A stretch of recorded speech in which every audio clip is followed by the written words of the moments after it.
Polluted Thoughts Podcast, real talk with real people. I'm your host, Colin Garrity. We're live, here with the one and only Steady Guglietti, Tony Guglietti himself. Thank you for coming in. It's a pleasure to have you. No problem. For those of you who don't know, Tony is a lifelong family friend and a very just overall talented and great human being.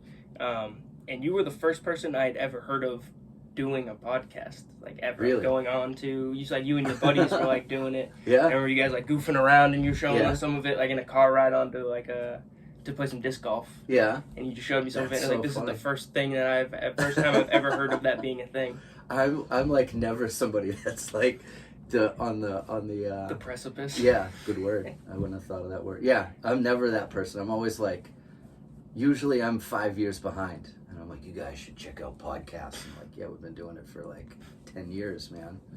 So I'm glad that I introduced you to them. Yeah, I just it was just a very nuanced idea in my head. It was like I had listened to a lot of comedy and stuff through Pandora Radio, and that was like the closest thing that I could even like relate it to. Yeah. I've never heard of like Howard Stern at the time or anything like that. Was that like you guys' big kind of thing? It was a friend of mine that's a musician, a local musician, town meeting, like a pretty big band around here, and my friend Luke Condon and a couple of his brothers, but Luke just is always playing around with podcasts and music and just figuring it out.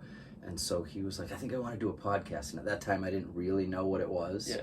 And went to his house and sat down and put on headphones. And he's like, all right, we'll just start. I'm like, well, how does this work? And he's like, we just start talking. And I was like, well, about what? And we started just, I don't even know. He asked me about my weekend and we started talking about that. But 10 minutes in, we were just doing like bits. And it turned into us creating a show within the podcast called like Eddie Spaghetti and Steady Eddie's Power Hour. And we were just like, I don't even remember, we were talking about it, and then we pretended that like people kept knocking on the door and interrupting our podcast, and the whole point of the podcast was for me, it was called Steady Guglietti Throws Confetti. So the whole point was somebody would try to get me to laugh and I would throw confetti.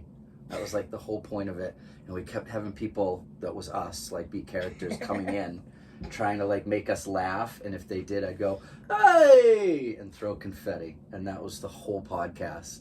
It was so ridiculous. I don't even know if you ever like put that one out there, but we listened to it a few years ago. We're like, we should do some more episodes of this. Most definitely should. You've always been like, in my life, you've always had this like character to me, where it's like Tony's just always been like the on-spot funny guy. But did you do like improv and stuff prior to doing like that podcast, or was that like your first kind of like introduction? I did it in high school. Yeah. Like my senior year of high school, I was able to do like my own independent study. So for anybody that doesn't know me, for you it probably doesn't surprise you, but I like stumble into things in my life where I'm like, hey, I don't know, and people just push me in and they're like, you should do this, and I end up doing it. And so I danced a lot throughout high school, and I didn't know what I was going to do in college, and someone was like, well, our school has a program where you can do your own independent study based on what you want to do in college. You should do one for dance. And I was like, all right, I guess so. And so everybody else at the school that wanted to do the program had already signed up for it. And I just like the day before, like wrote like, I'll do one for dance. And someone was like, cool, you're approved. So then I had to make up my own schedule. And I was like, I don't know what I want to do. I know I like dancing. I know I like being in the plays. That's fun to me. And whatever else. So I had this whole schedule based on any dance class that was at the school, any acting class that was at the school, and then my advisor made me take like an English class and whatever else. So I did every acting class that year, and I took an improv class. And the high school that I went to, improv was this thing where their final project was a show at the end of the semester. Okay, that's cool. And when I went my sophomore year, I remember watching it, and like instantly, I was like, wait a minute, they're making this up on the spot. Like, this is crazy. And it just happened that group was really funny, like a bunch of athletes that took the class because they had to, but they were really good at it. And so I was always kind of interested in it. I took it my senior year, and I think I was okay at it at that point. I think I was, when you start, you're like trying to be funny all the time. But then it's just kind of always come back. I feel like certain friends of mine, when we hang out, we're just doing bits. Yeah. We just like drop into them. I feel that way as well. I paint with your Uncle Russ like every day. Yeah. And all we do is try to get on each other's nerves. So we just do bits constantly. But he said at one point, he's like, I just don't know if you're real or if you're like a character. I can't tell. It's hard to tell sometimes. As a child, I had to go things through, run them through my brain. Be like, is he like fucking with me? What's going on here? I know at this point, like I've heard it from enough people where they're just like, yeah, you're weird. I don't know. No, I mean, it was like good. It's the perfect personality for like me and Ben. Like you were the top funny guy to us when we were like kids. That's so. You funny. were like that guy. Yeah. I'm just like now in my life, I feel like starting to figure out how to put it into something. Like utilize doing the stand-up that I've like started to do, and like even in some dance stuff that I do. But and you're like social media and stuff too. You and your wife started doing like some pretty funny stuff. Yeah. Like you were talking about earlier, the Sprite review, like the great Sprite review. Yeah. It's funny, like we're putting stuff out now that we had our son Nico, who's 2 months old yesterday or 2 days ago. That's crazy. And we've just been like every day we'll be playing with him and do something, and she's like, oh, you should do that, like just let's put a video of that out. And so we're like putting out these things and we don't think anybody's seeing it, and then so many people that I run into are like, oh, I saw that video of you talking about a hoodwink at the deli and you talking about the airport. It's social media is like a great connection tool. It's wild. But I was like wondering this too, because when we had like my Uncle Brian's thing, when I saw you, I was talking about it.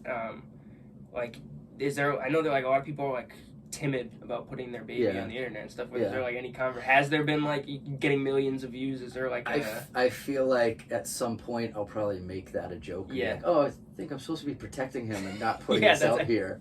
That's good. I mean, I think the thing is like, if you're wildly famous, like you don't want your kid to be out there. Yeah. I don't think I'm there. No, so I just mean like, I don't know. But, I remember when James and Amelia were born, like, my parents didn't really want like pictures of the baby and posted out there. Yeah, people are like, funny. You don't like, not you don't like, but you don't want to see it, or like, just any random weird person. I think that's one of those funny things where I don't even think about it. Yeah. And if my wife said, we shouldn't put his picture out there, I'd be like, oh yeah, that makes sense. Yeah. But I don't think about it. I'm like, I thought it was cool that you guys are very open about it. It's like, who gives a shit? Yeah. We're having fun with it.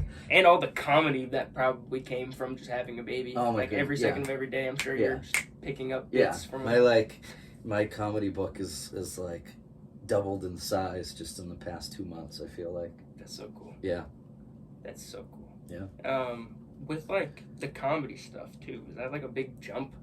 A big like risk, not even risk, but like a lot to like get yourself up there to do it. Because for me personally, it feels like it's like a big jump to like get on stage and like start doing comedy. I know, we talked about it like this summer, and you said you have a bunch of stuff written down, like just go up and do it.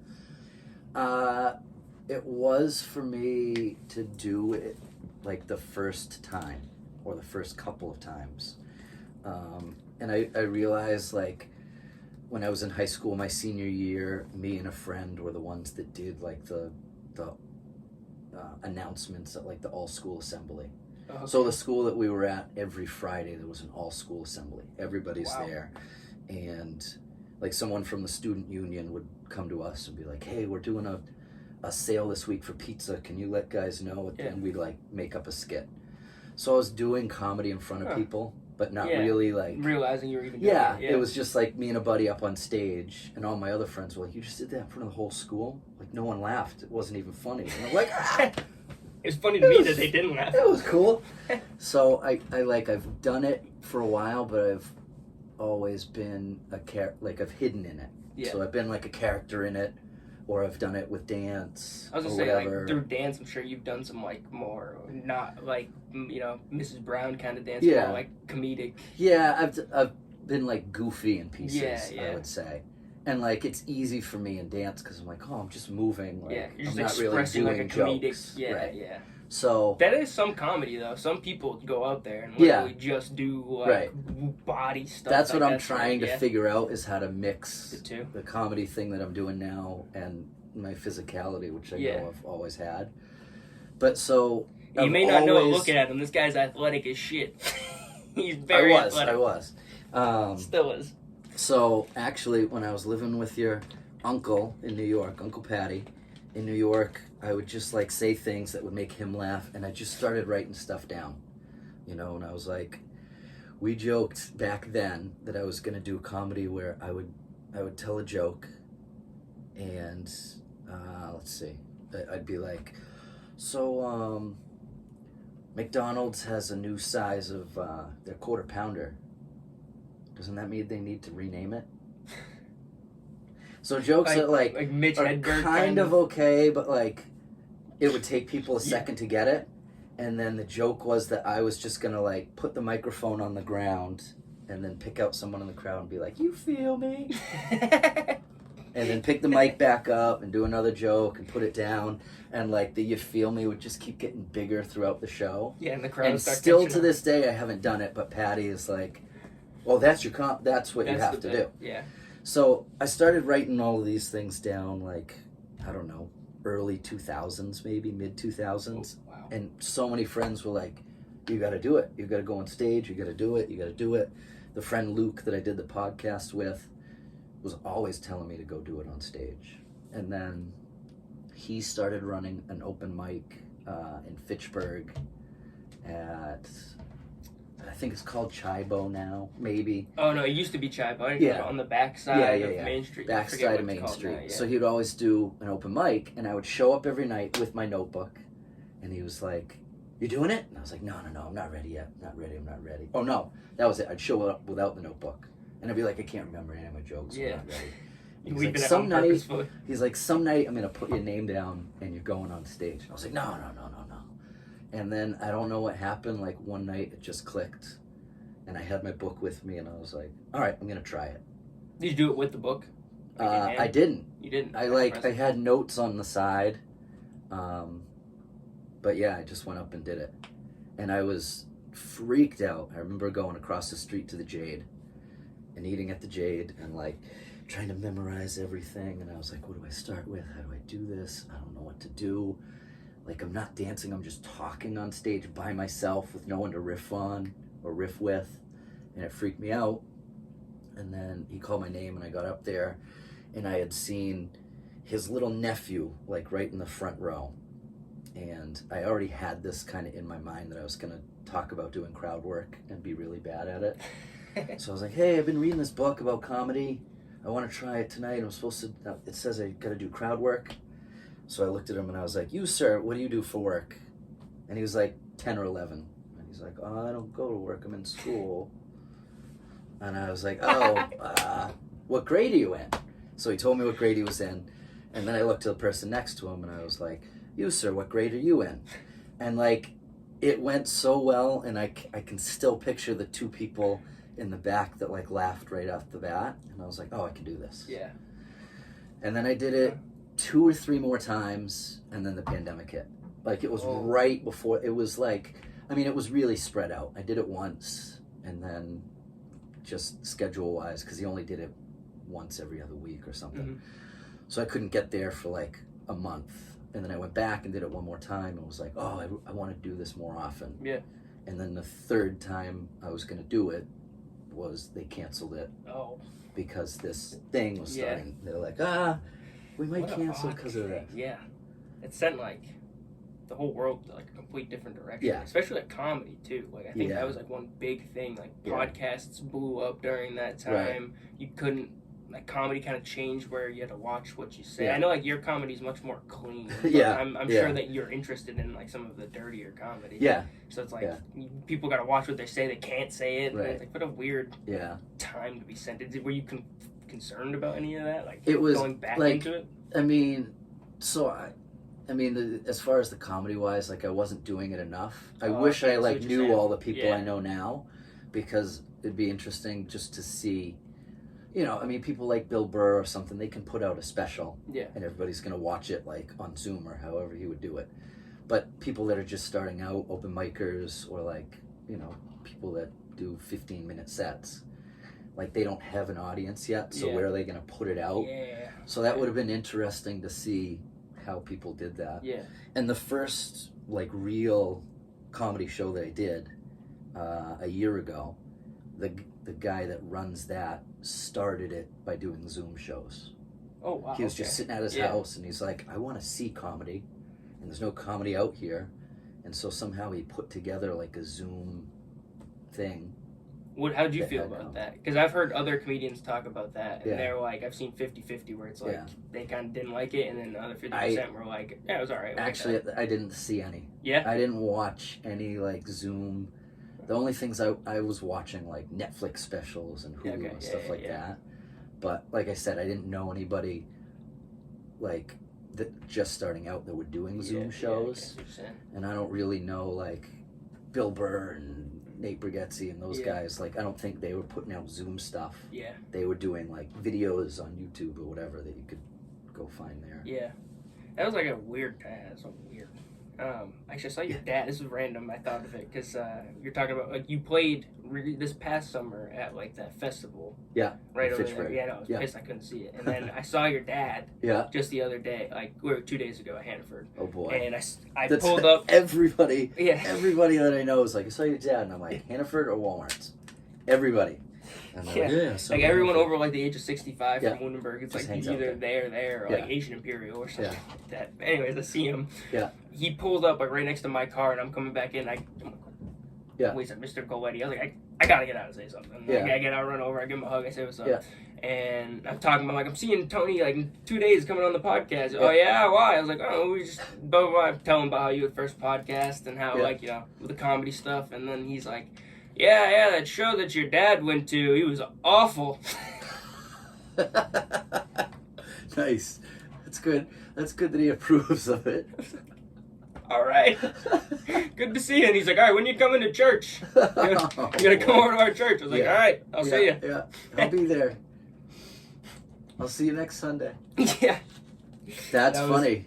It was very funny that he thought that it wasn't funny. I gotta go see him because I'm pretty sure after the show he's like, good job, Tom. It was pretty good. I threw him under the bus.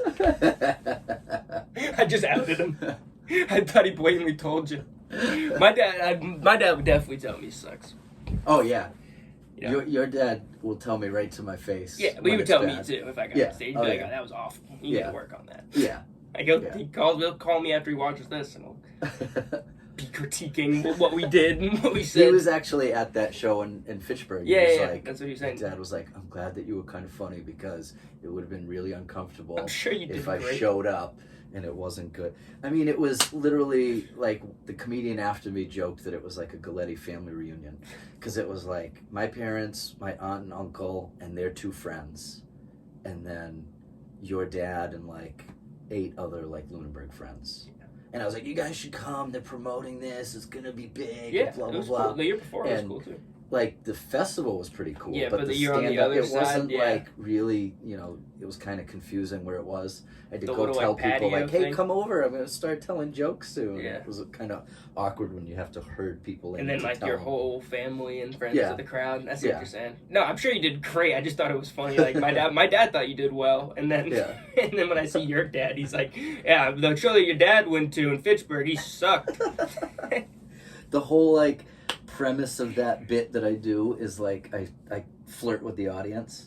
So, like, the first joke when I get on stage is to say, like, this one is actually maybe one of my only clips, like, on social media you can find.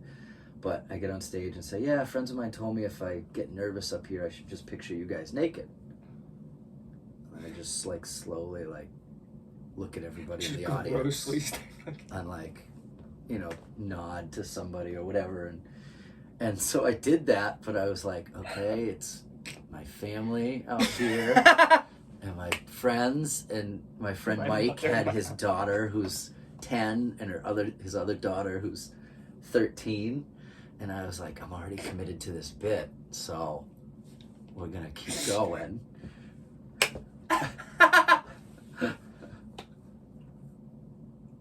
That is awesome.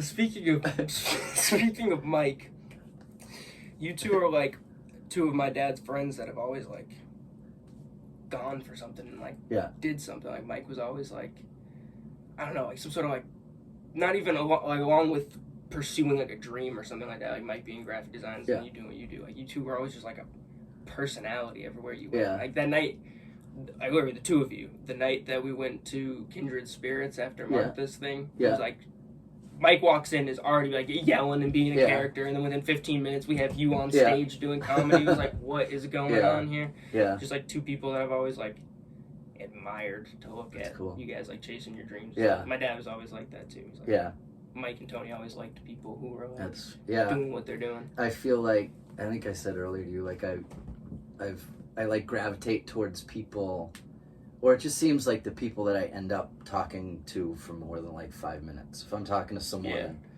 we're just talking and it's whatever, like okay, I'll see you in a little bit. I gotta go, you know, because I don't know. I'm not good at like leading conversations, so I end up just walking off. Yeah, you know, I'm the guy at the party that just does the selfie. I do that a lot too. But the people that I am into, that I really talk to, I feel like a lot of them are people that I can like do bits with and be like, you know. And Mike is somebody. Mike and his brother too. They were going Billy at it at my Uncle Brian's Billy thing. And me, no matter what. Like Mike, I see more often, but Billy, I cannot see him in 2 years, and then I pop into it. Like I ran into him. Talking about running into people at Walmart.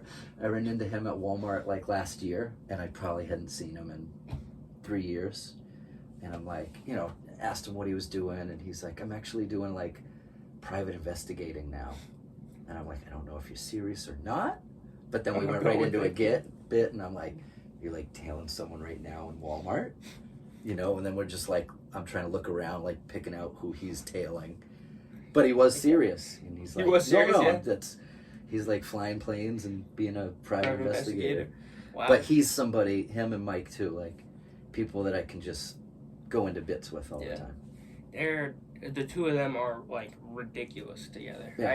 At my Uncle Brian's thing, at the end, I'm start talking to Mike and whatever, and Mike's saying something to the crowd of people, and Billy starts asking me something directly. And Mike, hey, Billy, I'm in the middle of a conveison here. You can see that I'm talking, right? And then the two of them just start going at it for, I don't know, a minute or two, and then drop right back into the conversation. It's like, this is, I had to stop. Like, this is what it's been like with the two of them the whole lives. So, like, all of the Lunenburg friends around. This is exactly what Mike and Billy I've known since high school, too. And he's a little bit old. He's like closer to your age, right? Yeah. But, it's funny, too, like, now doing stand-up, like, I go a lot, like, Thursday night is one night, just schedule-wise, I can only do, like, certain nights of open mics.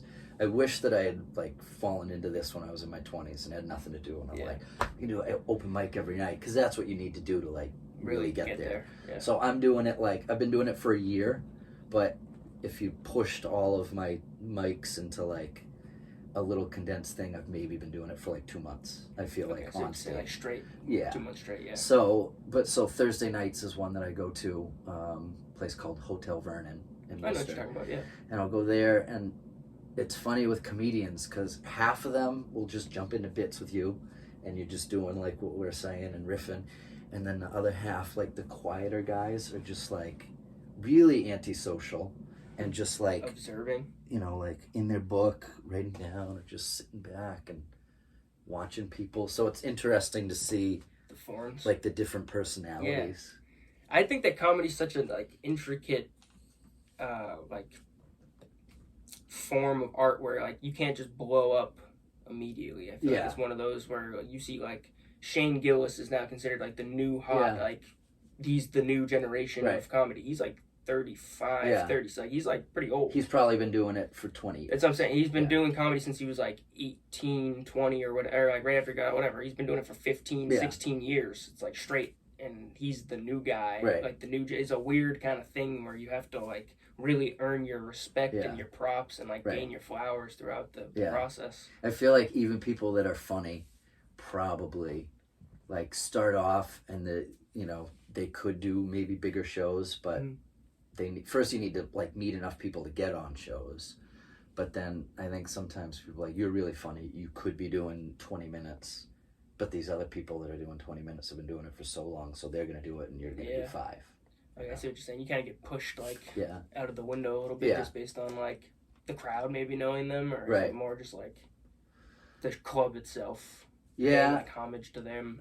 Yeah, something like that. Or like, yeah, I think it's just like maybe promoters or like, you know, somebody that's putting the show together is like, I'm gonna, you know, the people that are putting in the work, you know, even if they're maybe not as funny as the person that's doing 5 minutes, like the person that's doing 5 minutes needs to build up and earn, you know, doing the 15, 20.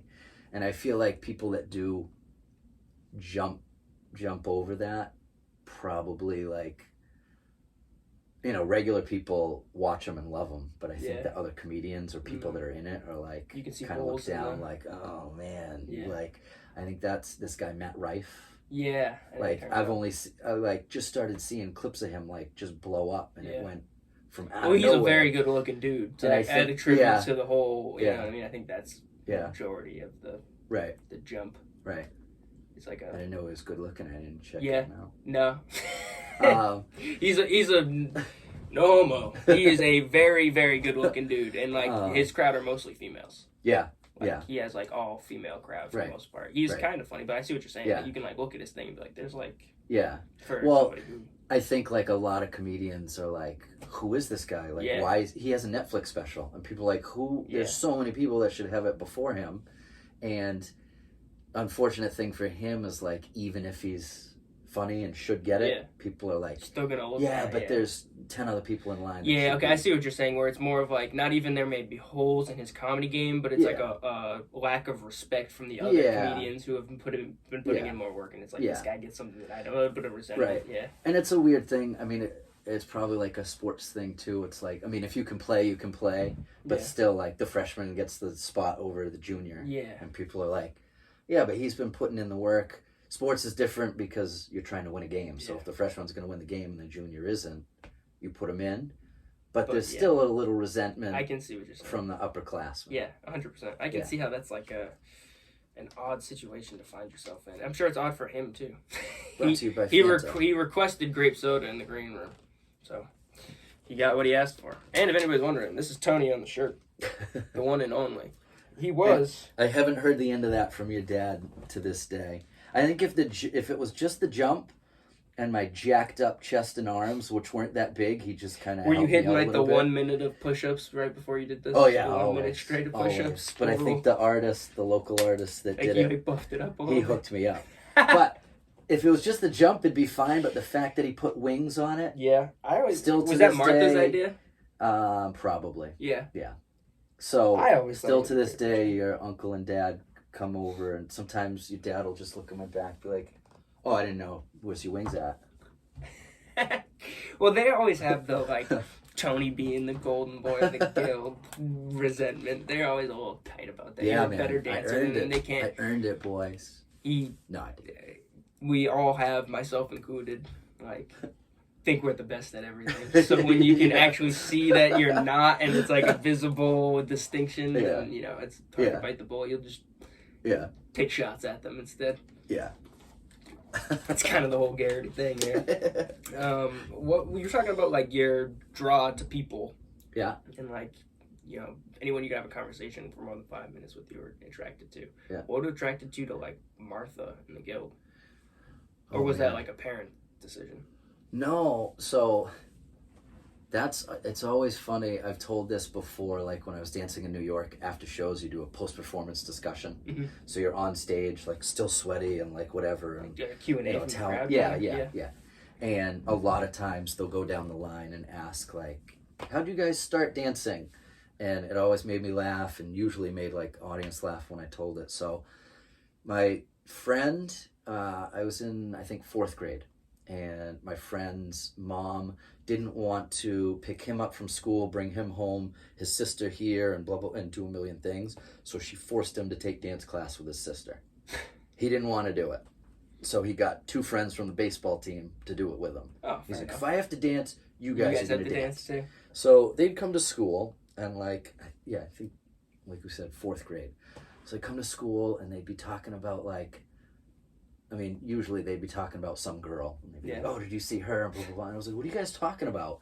Or they'd be like, oh, that funny thing you did when you rolled around. And I was always like, I'm not in on this joke. On it, yeah. What are you guys talking about? And they're like, dance class. Dance class. And so... Hold on, I don't want to cut you off, but we just got to go to quick intermission real quick. We'll be right back. Brought to you by Fanta. Our sponsor for PTP is Flippin' Ships. Flippin' Ships was founded by CEO Jason Reynolds during late quarantine, and Jason is in the business of providing you with entertainment. Whether you're looking for a restored boat in great condition you can take on the lakes, or if you're interested in watching the process go down, Jason's got it all. His TikToks show the process in an entertaining way for all ages, but check out his YouTube videos because they show every detail of the flip. Check him out on TikTok and YouTube for some at-home or on-the-go entertainment. His handle is Flippin' Ships. That's flipping without the G, ships. And be on the lookout for these flip ships soon on Facebook and Instagram. Yeah, good joke if this was empty at that point. That would be funny. So you weren't in on the inside joke. Yeah. So my friend Ricky Starr. That's a sick name. Yeah. He sounds like he belongs in his dad. It was perfect because his dad ran car dealerships. Rick Starr, Toyota, Pontiac. Anybody that's my age would know that place. Yeah. It was like huge car dealership in Massachusetts. Oh damn! Okay, yeah. I didn't know. I've never heard. Oh yeah, Ricky Starr. He was like my one like rich friend, and he's like Nicky Six of Lunenburg. I guess yeah. He that's his real name. Like he didn't change it or anything. It was like Ricky Starr. Ricky Starr With 2 R's too. I bet. Yeah. Absolutely. Yeah, the like... star power doubled. His so he had the car dealerships, and then when he sold that, he actually was the first one I think that owned Cinema World. Oh, okay. So they went from like owning car dealerships to owning movie theaters. So Ricky was like the cool kid, and I was like, I can't believe I'm friends with Ricky Starr. He was dancing, and I would go to his house on like Thursdays after school, because my mom was working, my dad was working too, and so she was like, all right, you have to go with Ricky. So when he started doing dance classes, I was like, yeah, but he's going to dance class. I don't want to go to dance class. And Mom's like, I can't pick you up from school. You got to go with Ricky. Tough shit. So I went to this dance class, and the way, like, any boy that, like, even shows up at a dance class, if you have a sister that does it, the dance teacher is going to be like, don't be out there. Come in the class. We need guys in dance class. Yeah. Was Liz doing it? Liz is younger than you? Your sister? I'm sorry, your sister's... Oh. My sister? Yes, your sister. Julie. Not Liz, I'm sorry, Julie. That was pretty good. She's older than you, right? She's younger. She's younger. Okay. Yeah. Okay. She actually was dancing before me. Oh, wow. So she was like, she started a year or two before. So now I see what you're saying. So you're like, something that your sister's involved with. Yeah. Into it, like, right. Yeah. Yeah, so Ricky was doing it because his sister was doing it. Yeah. So actually my sister was doing it, but my parents weren't like going anyways. To do it? Right. That's cool, though. But so I got pulled into the class, and I was like, this actually isn't so bad. It's kind of fun. And then at the end of the class, Mrs. Brown made us stand in front of the group and like do one thing from the class, even if it was just like, put your arms up and put your arms down. And I like freaked out and was like, I'm out of here, and like left class and was like, I don't want to do it. And I like, which is funny to me now, like how my whole life is, if people are watching me, like I'll do it. I'll do it bigger. So I freaked out that people were watching me and left and was like, I don't want to do this. So then the end of the year, they had their final like performance, and they did a boys piece with just the boys that were in the guild. So there were like 5 or 6 of them. And still to this day, when I hear the song, it reminds me like, this is why I dance. Lean on Me. Yeah. So I did a boys piece to Lean on Me, and I was like, that was kind of cool. I think I want to do this. So I told my mom, I was like, maybe I do want to do the dance thing. So I signed up the next year for it. I think I was in 5th or 6th grade. And I thought it was okay. It was fun. I really liked that we could like look at girls all the time and talk to them. We were like, I like that one, and I like that one, and I like that one. And there's like 15 of them, and there's only 2 or 3 of us. This is cool. That's exactly probably why the Garrys did it. Yeah. I never really came to the conclusion of it. I don't know why more like guys haven't figured out the ratio thing, but so I was okay with it. It was fun, and then we did our first the first class where they invited a bunch of people in and we performed in front of them. Mm-hmm. And the second I performed, I was like, oh, I am into this. This is really cool. Then later in the year, in the summer, Then in the summer when we did so that was like an informal showing that they would usually do in December. So then the final show that we would do in June, costumes and lights and the curtain opens. And the second I was on stage and the curtain opened and lights, I was like, okay, yeah, this is it. And like, literally like a light went on, you know? Wow. I was like, all right, cool. Yeah. Like, beautiful story, truthfully. Yeah. And Yeah. like real... I don't even know if that answered your question. No, I can't remember what your question was. No, just started. like your... Well, then, like, what like attracted you to Mrs. Brown was like more the question. But it was, how did you get into the guild? And was more my really question. But like... But Mrs. So, I still remember too that, like, so that first performance, there was like one part of it where Mrs. Brown actually danced with us, which didn't usually happen. She did like stuff with the adults and kids did their own age groups. But that year we happened to be doing, we did a like version of Cats. So everybody had like their own I remember hearing about this. section. And then at the end, like everybody was on stage together. So during it, Mrs. Brown came on stage and we like were the all whole guild? Yeah. Oh, yeah, okay. which usually didn't happen. Yeah, like on with the some guild. like Diamonds on Souls kind of stuff. Yeah. But this had like 40 kids on stage, so I don't know how they coordinated it. So Mrs. Brown came on stage and we were all supposed to like back up away from her. And me being the like stage junkie that I was, somehow like got to be like the last one on stage. Like people had to like pull me off. But I like had this moment with Mrs. Brown where I like walked away from her. And there was just something where this, I don't know, what was she, 4'11"? Yeah. Like this 4'11", 90-pound, smallest person in the world, like on stage became bigger than life. And I was like, who is this person? And then, you know, like just taking classes with her, how she taught people, yeah, like how she saw each person in the room was really special. And yeah, she was amazing. And then she needed somebody to watch her boys on certain days when she was teaching. So there were two of us that were just at the age where like, yeah, we'll like babysit. What is that, like and it wasn't 8th grade? even, yeah, we were like 8th graders, me and my friend, or he was a year ahead of me. So I was maybe Not Ricky 7th Starr? and he was 8th. Not the No, girl. it wasn't Ricky Starr. Maybe he made it. Mrs. Brown doesn't seem very like she would trust somebody with the name Ricky Starr. No, this was Andy Schaff. Anybody that likes, I've heard of it, what's the movie? The love story movie that, The Notebook. Oh. The Notebook. The guy that Rachel McAdams is dating, that she leaves on the Ferris wheel for, is it Ryan Gosling? Ryan Gosling, yeah. For Ryan Gosling? Yeah. Is Andy Schaff. Really? Yeah. Holy shit. So That's crazy. Andy Schaff and me babysat Mrs. Brown's boys. And it wasn't really because her husband was home, but he was at work. So it was more like, can you guys come play with my kids? Because they were so young. And then, like, through that, that's when I, like, really got to know her and be at her house and be in her life. And, yeah, so she's not somebody I did bits with. She's somebody I stood back and was like, I need to learn everything in life that you know and you can teach. And, yeah, she was, like, truly one of a kind. She was. I got, like, a different experience than all you guys did. Because, like, I didn't, like, you guys had... like before Mrs. Brown, and then you guys met Mrs. Brown, and you like really got to see her. Like I was like, Mrs. Brown was always that lady. You know what I'm saying? It was always like my grandma and Mrs. Brown were like the two ladies in my like. So like, it was a little bit like different in my brain. Right. And then it got to a point where I had that feeling as well. Where it was like, this is somebody that I should just shut up and just like listen to and like throw in my 2 cents here and there to keep the conversation going so I can listen to them talk and like hear what they have to say about things. She was, I mean, when we'd all be, 80 kids, whatever ages we were, from kindergarten kids through high school, then the adults, then everybody that was involved in the production, like off stage. And before the show, Mrs. Brown would do a circle. And again, 4'11", 90-pound lady that would read, and it was like the whole room just shrunk and she became like bigger than life. Dude, have you ever talked to somebody about it? They think you're in a cult.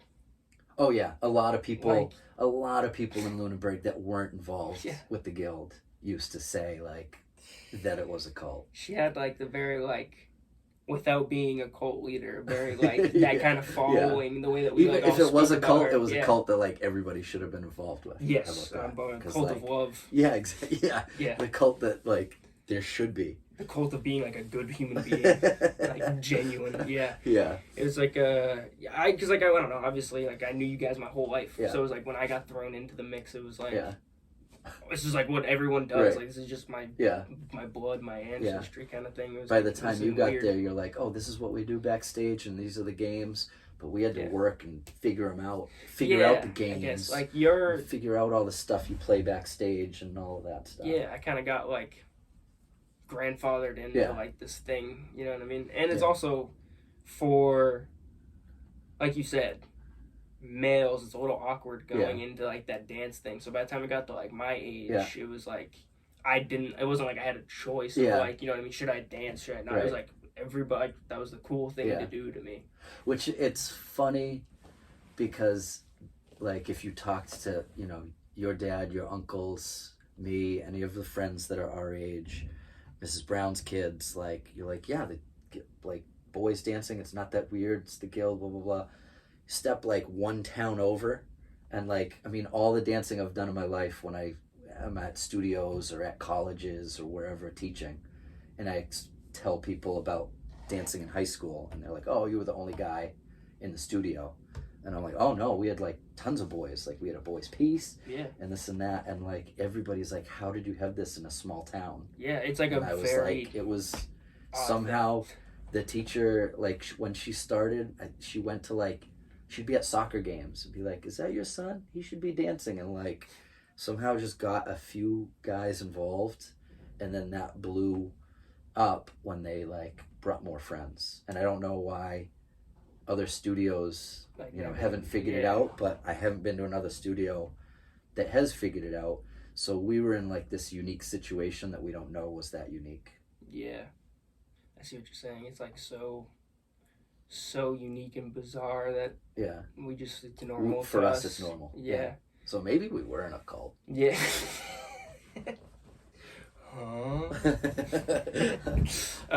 But no, yeah, I think that it's a very weird situation for like the jocks and like the popular so-called kids in the school to be like dancing and showing emotion and like being very vulnerable and volatile. You know, it's a very, like you said, you go one town over, and like I went from going to Lunenburg, doing the dance stuff, to then moving to Leominster. And then telling people about like dance and stuff, and they would be like, "What do you mean? They like dance like hip hop?" I'm like, "No, it's more like contemporary modern." Like, what are you talking about? You can't like, even describe. I can't even like show you the moves. You think I'd be like fucking with you? You think I'd be messing with your brain? Right.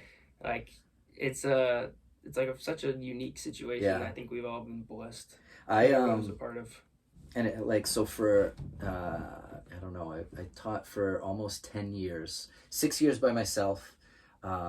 And like 4 years with like an ex of mine that we taught at a prep school in Connecticut. And I remember it's called Pomfret School. It's like around here, like Cushing and Lawrence Academy. Yeah. So the prep schools have like really big arts programs. And so I ran the dance program at the school, and I had half of my classes were kids that were just filling up an assignment, you know, and they'd walk in the first day, and you know, kids on the football team and the soccer team and whatever, and they'd come in and they're like, I don't have any rhythm and I don't know how to do this, and I would explain to them, I'd be like, just wait for 1 or 2 days and let's try this. Like, you guys walked, I always used to say, you guys walked over to the studio, you moved to the studio. That's what we're doing in class. We're not dancing, we're moving.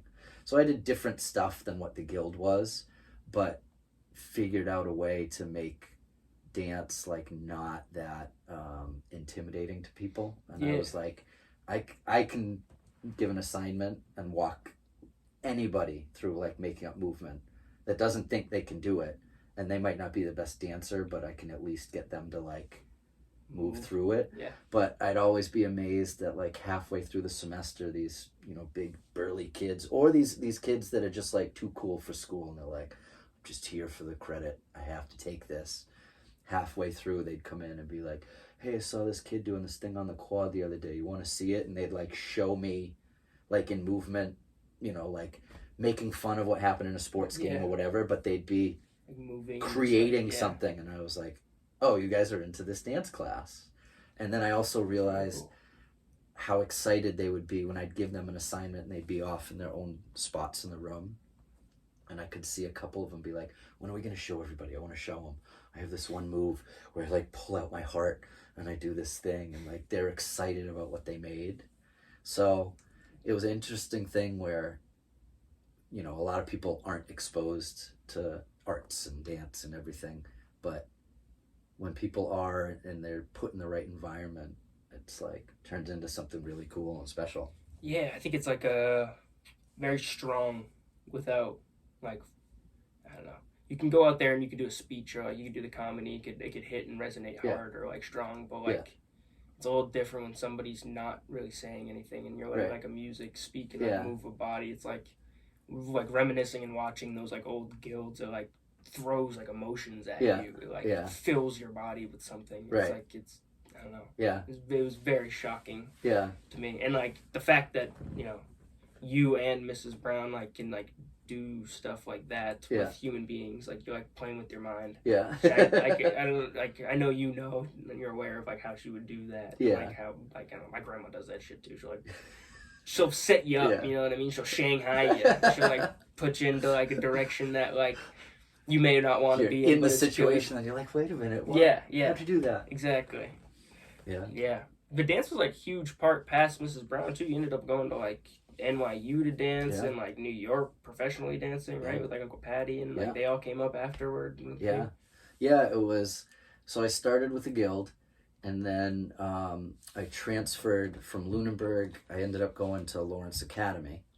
It's always funny because I went there because Lunenburg dropped their hockey program. And I was a huge hockey guy. I forgot about that. And my parents were like, you're going to go to Lawrence Academy. You're going to play hockey. Yeah. Damn. So I have this, I've never done it on stage, but I want to talk about like the moment you realize your dreams aren't going to come true. So I got to Lawrence Academy and was like, yeah, I'm a hockey guy, whatever. And then I saw some of them and I was like, these guys are kind of big and they look pretty athletic.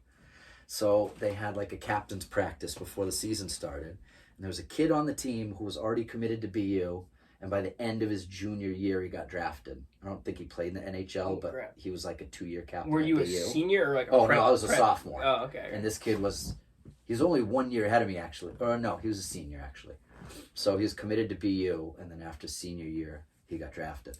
So we get out on the ice, and like, you know, I remember I was like, these kids are a lot bigger than me. And my dad's like, that's fine, you're wiry. You can skate better. And I was like, all right, cool. So I got on stage, and this kid that's already going to BU, like, lifted my stick, and he barely even did anything. Lifted my stick. This was my first shift out there. And I just watched the stick, like, go up, and it, like, hit, like, the rafters. Like, he lifted it that hard. And as I watched it, that was what I want to say on stage, as I watched it, I was like, I wonder when auditions for the musical are. Because I'm not a hockey player. Just right then and there. And then like later on, maybe that same shift or later in the practice, he came over to take the puck from me and just flinched. And I like gave up the puck and I was like, yeah, I'm not a hockey player. Wow. I mean, I would have gotten killed. So you didn't even end up playing? I played like JV my 3 years and it was fun and I wasn't at the level. I mean, the first 2 lines of those schools were at that time were all going to Division I. And that's insane. I could skate with them, but I wasn't like mean enough. I didn't have that toughness, and I didn't have the skill level a lot of them had. I know that exact moment that you're speaking of. Yeah, too. It's like yours too? Oh yeah. I pulled into the garage after a rec basketball game. And I was like, "What do you want to do? Like, what's your dream?" I was like, "I'm going to the NBA, man." And right then and there, he was like, "You're 5'6", white, and you've been playing babasketball for like a year and a half." Your dad shattered your dream before. Yeah, he was like, "Hey, I mean, I'm not saying it's like impossible, but it's a long shot, man." Like right then and there, I was like, "Oh no." I'm glad he said it. It was just like, you know what I mean? If I would have said baseball or something like that, I'm sure it would have been a little more realistic. But he's like, "You're 5'6", white, and I literally bought you that hoop last year." Come on. That's funny. I remember you guys all chipped in and got me like the I remember the 3-point rack too. I remember that. Yeah. Anyways, continue with the after? So at Lawrence Academy, after that thing, I was like, all right, maybe. My mom had said too, when I looked at Lawrence Academy, she's like, push when you do your interview with them. She's like, talk to them about not only about hockey, but like tell them you do the guild and you like to do, you know, if they have plays, you would be in a play if you want to try it, blah, blah, blah. So Lawrence was really good at, like, they had all of those options. And so I literally did, like, when the stick was going up in the air, I was like, okay, maybe hockey isn't my thing. And so I knew, like, you know, I was going to do the next dance show they had at the school. And then the lady that ran the musicals actually signed me up for the musical she saw me in one of the dance performances and was like, hey, do you ever think about the musical? I said, not really. I don't know. I like dancing. I don't know if I'm into musicals and that kind of stuff. She's like, well, we have auditions this weekend. You should come. So I didn't go. And then Monday I get to school and my name's on the list. And my buddy's like, dude, you're in the musical. Cool. And I was like, no, I'm not. He's like, your name's on the list. So another like Guglietti thing in life, like she just signed me up for the musical and I showed up. I didn't realize that like I didn't have to go. Yeah. She signed me up. I can almost like picture you like Robert Downey Jr., like young Robert Downey Jr., like hair just like huh? Like it's like it did that when you saw it. It's probably already like that all over.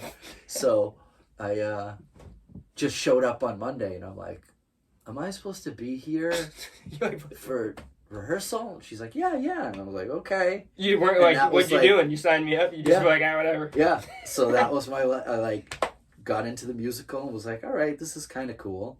And then, doing the musical, starting dancing, that senior independent improv, study thing that I did, where I did the improv and the acting classes and all of that. And then another Guglietti stumbling into things.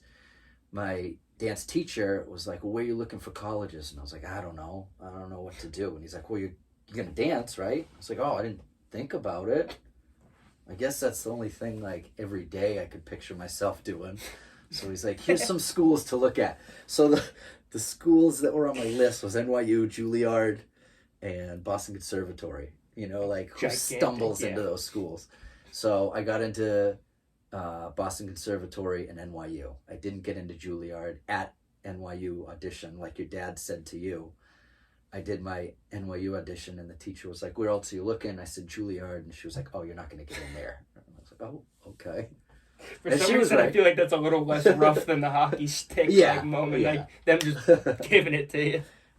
But so she said that, and then you still got the.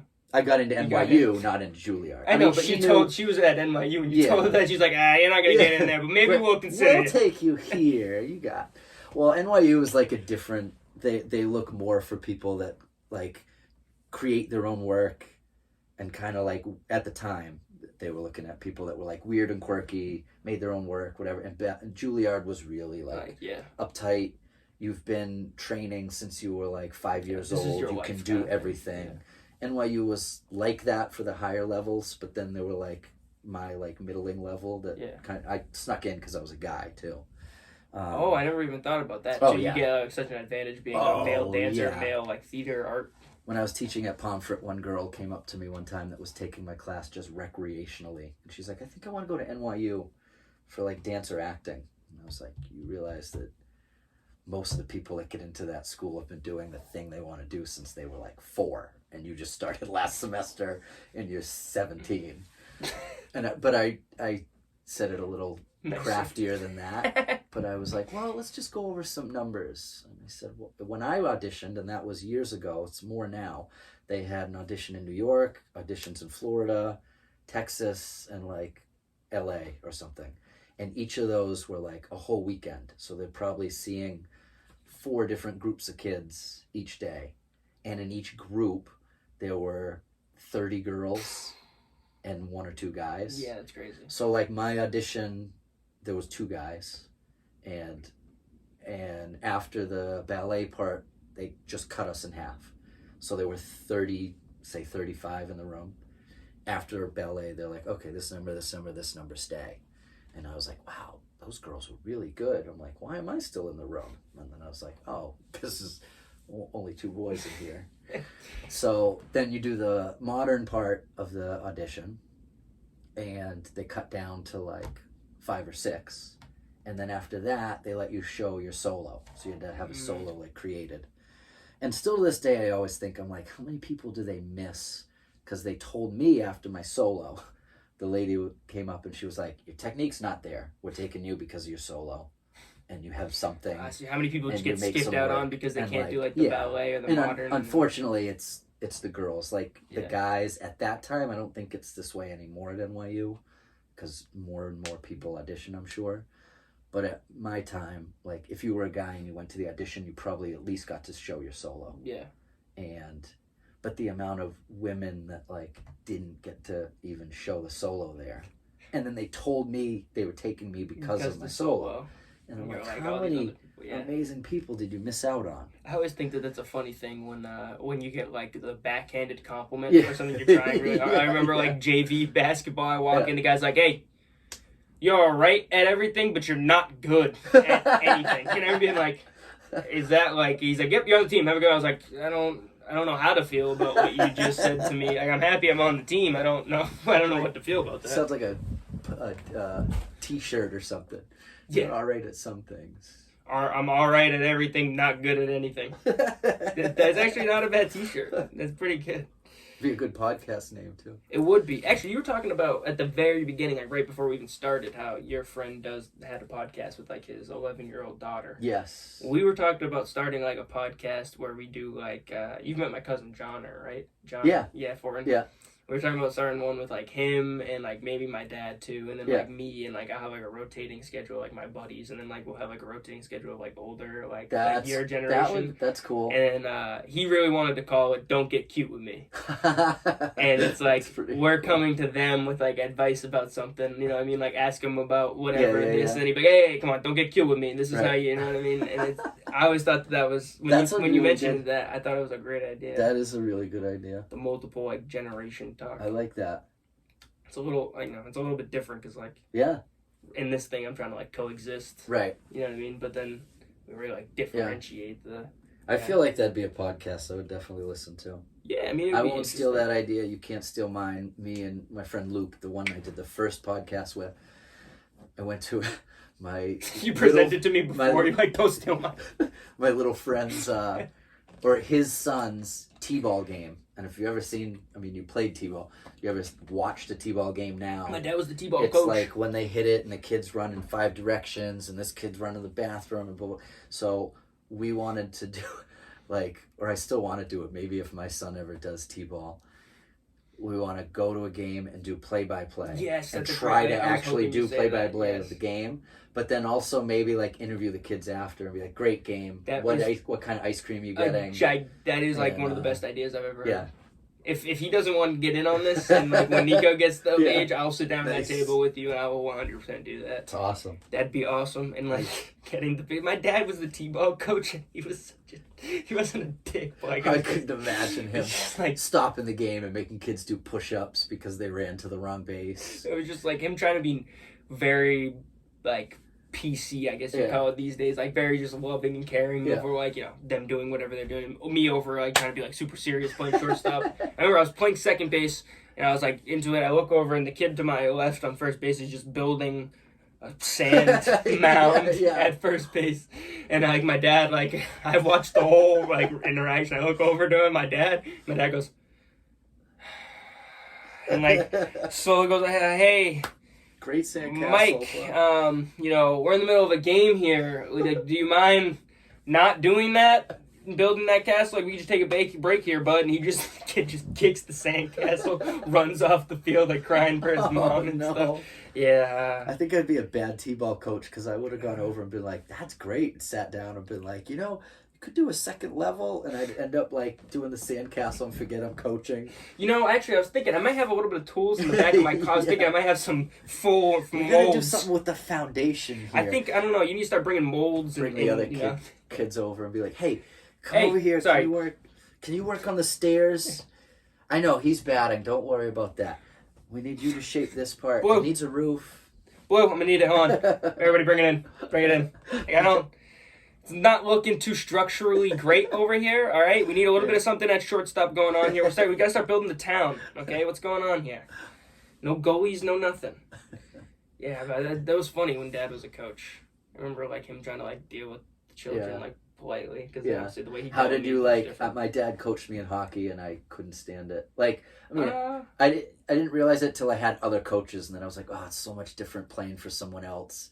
Just because the way he yells at you during a game is different. I always liked it. Yeah. Truthfully, I mean, as a kid, I was like kindergarten, first, second grade, so like T-ball through like coach pitch. He was the coach. Yeah. And it was like him and like Corey Hansen. Oh, and, like, you know, it would be like one other kid's dad. Yeah. And like, it was just, I don't know, it was fun for me. It was easier. I was like, I always felt like that was the best kid on the team. My coach is my dad, you know what I mean? I always like kind of had that. You were nasty at baseball. I remember that. When I was younger, I was really good until like middle school-ish. Then everyone caught up, and I would have stopped growing, and I wasn't that. And then like high school, I kind of caught up a little bit. I wasn't great. But but then he coached me in soccer too, and I never really like. I don't know. I never had that like resentment. I was also on like the get it back going for those watching. Audio back. Anyways, I always had him as baseball. So when we did soccer, I was always on the shit teams because I never showed up for the tryouts. Yeah. So it wasn't like he volunteered to be coach. It would always be like some scraggle head of a coach would be like trying to like figure the situation out. Never coached. He's just like the guy, not even like that. It's just like some dude who's like clearly never played soccer, or if he did, he played it when he was also like on the colored teams. He was on the green team the last time he played, kind of thing. Yeah. And my dad would be like, "What's going on here?" He'd be like watching practice, but like, "What are you guys doing?" And like it was like 2 or 3 years in a row. Yeah. Maybe by like the third or second year, he like started being like, "All right, I'll be a coach." But definitely, I know the first year or two, he was like, "All right." Like, you're relieved of duties to like the guy, and like pretty much by like mid-season, quarter of the way of the season, like the other coach like not showing up to practices and stuff, like, dropping his kids off, and like my dad's taking. But like for me, it was fun because I was on like a really crappy team, and like I was like we had like me and 1 or 2 other good kids on the team who shouldn't be there, and then I get like my dad being like, well, we can't do anything with the rest of them, so like, you know what I mean? He's like, let's figure it out here between you guys. Everybody give the ball to Colin. Yeah, I mean, not even just that, but it was like, you know, it was a matter of like he's a smart enough human being where it's like you're not dealing with like a coach who's like making bad decisions or like you know, because I've had coaches like and be like, why are you bringing up a JV coach? Why are you bringing up a JV pitcher for a game we have to win? Yeah, it's like we win this game, we go to the playoffs. You're bringing up a kid who's never pitched a varsity game to pitch our game. Like, what kind of decision making is that? Stuff like that. Where it's like my dad's just like, all right, well, this kid sucks. Yeah. So like, you know, he's gonna get his minutes, and then we're gonna figure out some way to like avoid him getting the ball and screwing it up for the rest of us. Yeah. And you know, but it's funny now watching him go to James's stuff. Yeah. Because James is. He doesn't care, right? He doesn't give a shit. It surprises me that you just said I didn't even know he does sports. Yeah, so I remember your dad saying he's not a big. He's a kid that likes the library. Yeah, and drawing. Yeah, he's a very like arts and craftsy kind of kid. He likes reading. He's really into like cooking now. Oh yeah. Yeah. Nice. He like likes to bake and stuff. But no, he plays soccer, and I didn't get to catch a game this year because like they're at the point now where they actually like, go to other towns and stuff. It's not just like inter town teams. Yeah. But like last year when we went to like 4 or 5 games and I tried to go, and he would just like. Goalie, he doesn't care. He's like, whatever. But then, like, he'll be chasing the ball, and he'll put in, like, effort for, like, the first, like, whatever, how long minute, and be like, chasing you down with the ball, and then the ball goes right by him, and he just, like, throws the leg up, trying to, like, kick it, and it was just really funny. But I've heard from my dad that over, like, the past... like year, he's starting to get more interested in it and like care about it a little bit more. Which I feel like that's the age where it's like you either decide that you want to keep doing it and you care about it, or it's just like that's out the window. Or like you're on the soccer field going, man, if I baked the brownies at 375 instead of 350. Oh, if I made those Mexican wedding cookies with just like a little less sugar on the top, that's the kind of probably. Then it kicks in at some point, and you're like, maybe I shouldn't be doing soccer. Yeah, I think I want to be baking.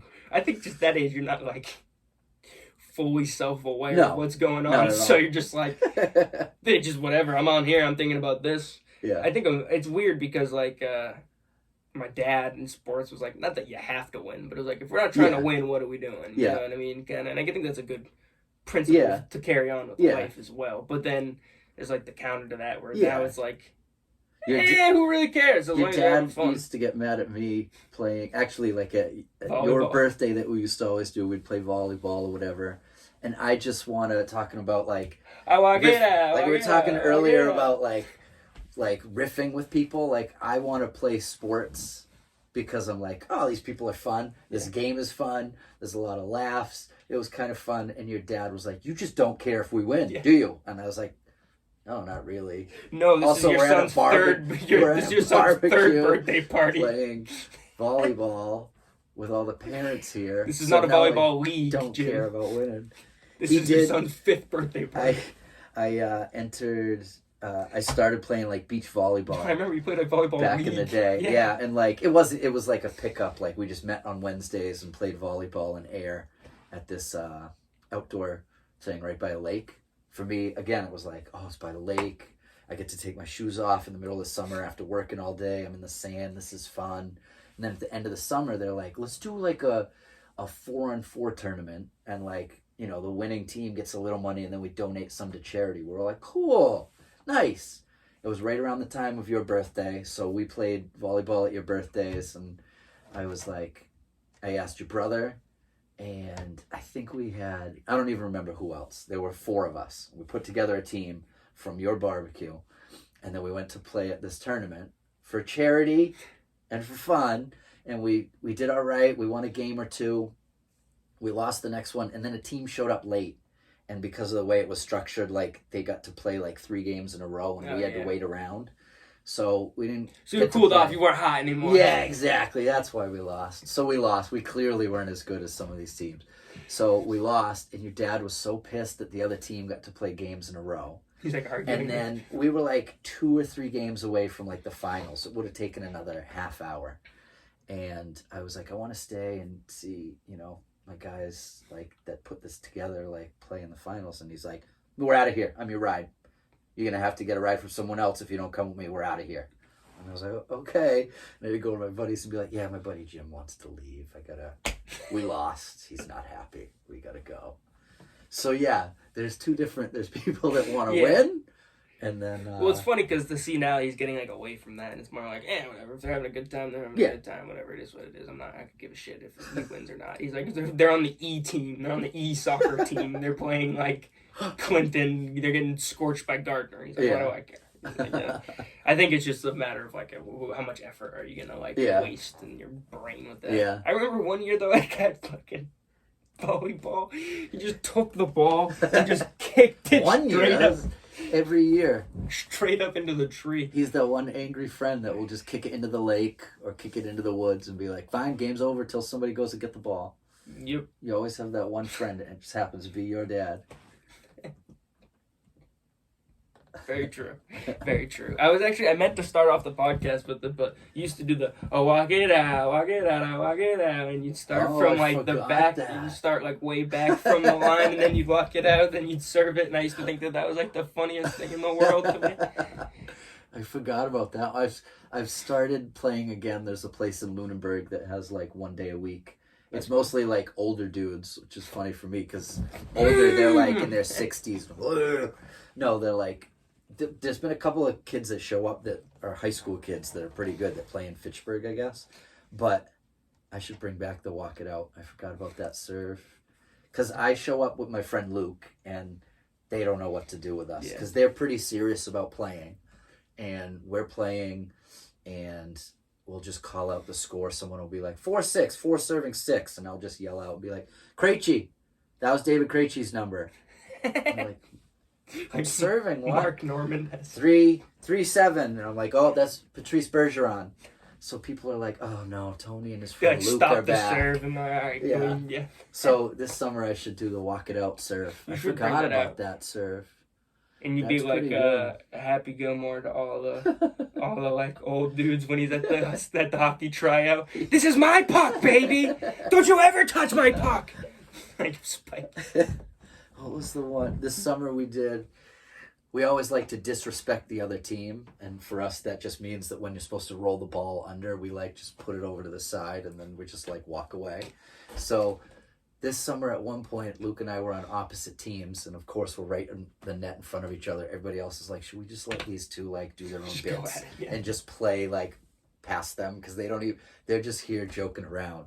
So I don't even involve these guys. He turned around to me and like pushed some sand like onto my side, and I was like, dude, what are you doing? Are you puppy dogging it? And puppy dogging became like the thing for us for the day. Puppy dogging me right now? So the entire time I'm playing volleyball, he'd come up and whisper to me, he's like, I dare you to puppy dog that guy over there right now. Just go do it. And that turned into like the volleyball games for us. I don't remember if we won any games this summer, but we had a lot of fun. I don't recall winning any games with the puppy dogging technique, but we had a good time. Man, that's funny. Well, This is usually where we wrap it up. All right. It was an absolute pleasure that you came on here. Man. I think, and I'm mad we didn't really get into too much bits, but I was like more curious about like Tony. I don't know, I've known you my whole life, but like it's never been like a me sit down and like talk to you about like that's what's cool. Like I like how you structure this. It's just like, hey, this is somebody that's a goofball or whatever, but like let's just figure out. I listened to like a couple of like just to figure out what you do, and like I was like, oh, cool. He just actually like gets people to sit down and talk about. It's like Mark Norman. Yeah. Like Mark Norman, who's like a comedian, but when you listen to his podcast, I'm like, oh, they don't really do many bits. They just get into stuff. When he's on other people's podcasts, he's a completely different person. Really? He's doing that like crazy stuff. Yeah. You know what I'm talking about? Where he'll just be like, they'll say something and be like, Buster. Yeah. Posey. Right. Catcher. Right. Oh, wait a minute. I mean? I screwed. Not Mark Norman. Who? Mark Maron.